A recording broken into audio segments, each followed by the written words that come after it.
ময়মনসিংহের ফুলবাড়িয়ায় দেশখ্যাত ঐতিহ্যবাহী হাতে তৈরি লাল চিনি তৈরিতে ব্যস্ত সময় পার করছেন কিষানীরা।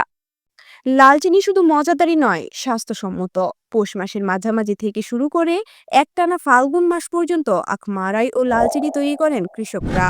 জমিতে আখ গাছগুলো পূর্ণাঙ্গ আখে পরিণত হলে চাষিরা আখ মাড়াইয়ের পূর্বে তাদের সুবিধা মতো জায়গাতে জালঘর তৈরি করেন। জালঘর তৈরি করতে গাছের ডালপালা ও আখের পাতার ব্যবহার করা হয়ে থাকে। কৃষক তাদের জমি থেকে আখ কেটে ব্যান গাড়িতে করে নিয়ে জালঘরের সামনে স্তূপ করে রাখেন।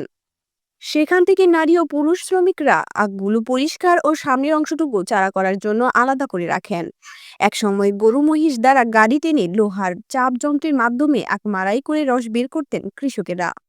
কালের বিবর্তনে এখন আখ মাড়াই ও রস বের করতে ইঞ্জিন চালিত মেশিন ব্যবহার করা হয়। ইঞ্জিন চালিত মেশিনে আখ দিয়ে চাপযন্ত্রের মাধ্যমে আখের রস বের করেন। সেখান থেকে আর কয়েকজন শ্রমিক আখের রস নিয়ে জালঘরের ভিতরে রাখেন। প্রতি কাঠা জমিতে 800 থেকে 1000 কেজি রস হয় বলে কৃষকেরা জানিয়েছেন। আখের রস দিয়ে কৃষকেরা নিজস্ব পদ্ধতিতে সম্পূর্ণ হাতে তৈরি করেন লাল চিনি।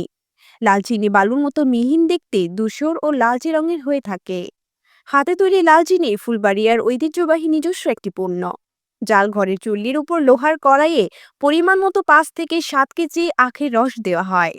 প্রায় 25 মিনিট কাঁচা রস জাল করার পর ঘন হয়ে আসলে চুল্লি থেকে নামিয়ে শ্রমিকদের সামনে দেয়।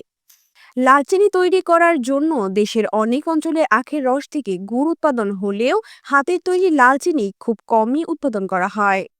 ফুলবাড়িয়া উপজেলায় অন্তত 200 বছর ধরে এই উপজেলার কৃষকেরা হাতে তৈরি করছেন লাল চিনি। কৃষকেরা কাঠের তৈরি হাতল দিয়ে গরম করে দ্রুত ঘর্ষণ শুরু করেন। আস্তে আস্তে ঠান্ডা হয়ে রস জমতে থাকে। দ্রুত ঘর্ষণের ফলে এক পর্যায়ে ধুলির মতো হয়ে ধূসর ও লালচে রঙের হয়।